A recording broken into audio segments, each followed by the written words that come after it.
meteorologist Chase Jones. Well, finally, some weather made its way into the Concho Valley. Pretty excited to track this one, but it gave up just outside of San Angelo and continued to move off towards the south. But again, Zach, we're looking at that steam kettle effect, so you're getting it right. Now, temperatures over the last 24 hours, pretty dynamic. Going from those triple digits, it was a hot weekend. If you especially made it way out there towards the KSAN desk drive, thank you for making your donation. And some cooler weather as a reward all the way back down into those lower 70s. A good run at those mid 90s, and we're cooling off pretty slowly underneath all this cloud cover. And I'm on the lookout for a little bit of light rain by tomorrow morning, but by tomorrow afternoon, on the lookout for pockets of thunderstorms.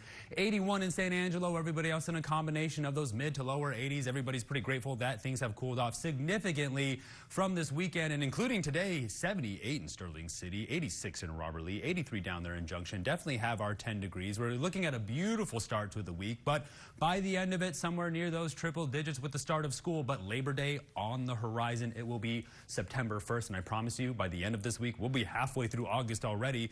Dew points are in those 50s and those 60s, while humidity indices are in those 40s across the board. So it's looking like a pretty peaceful night as that cloud cover makes its way in. But the moisture tracker continues to showing us cold fronts trying to make their way down from the northwest as we make our way closer into transition season. Now, you saw sunset pushing in towards 8:29, and today's timing was seeing that large storm make its way in as we reach maximum heating around the afternoon, and it cooled us off just in time. And by the time we get towards the middle of this week, we're going to warm right back up and clear up just in time for the first day of school. Now, upper level pattern is going to show you the heat dome diminishing over the four corners, but high pressure builds in from the east, and as we make our way closer towards the end of the weekend, we're going to start seeing that high pressure make its way back with those triple digits. But look off towards the northwest, you're starting to see that low pressure make its way in, cooler weather, and perhaps some more rain. Now, water vapor imagery, keeping our eye on the convection all day. It was a pretty wild day. Started out clear, saw the low cloud cover make its way in. Then the high blow-off clouds when the stratoform made its way in, but no rain today. Severe weather outlook going around the Concho Valley. Well, at least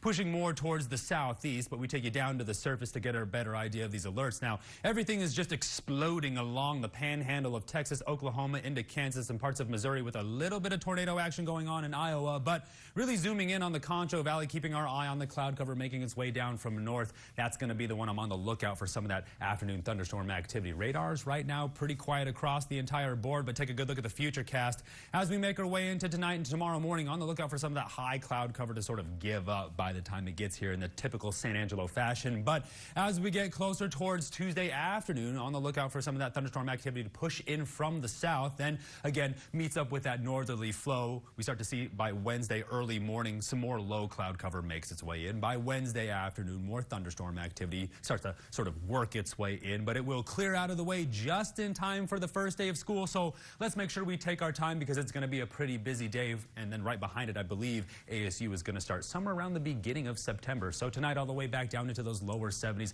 I'm on the lookout for that light rain. Then tomorrow I'm on the lookout for that light rain and on those afternoon thunderstorms. So as we continue to warm up, a good run at those lower 90s will continue to push into those upper 90s by the end of the weekend as things clear out. But I promise you, we're holding on to the cloud cover, so we should stay shy of those triple digits. But the overnight lows just staying in those lower 70s. Stay tuned. More up the break. You're watching KSAN News at 10.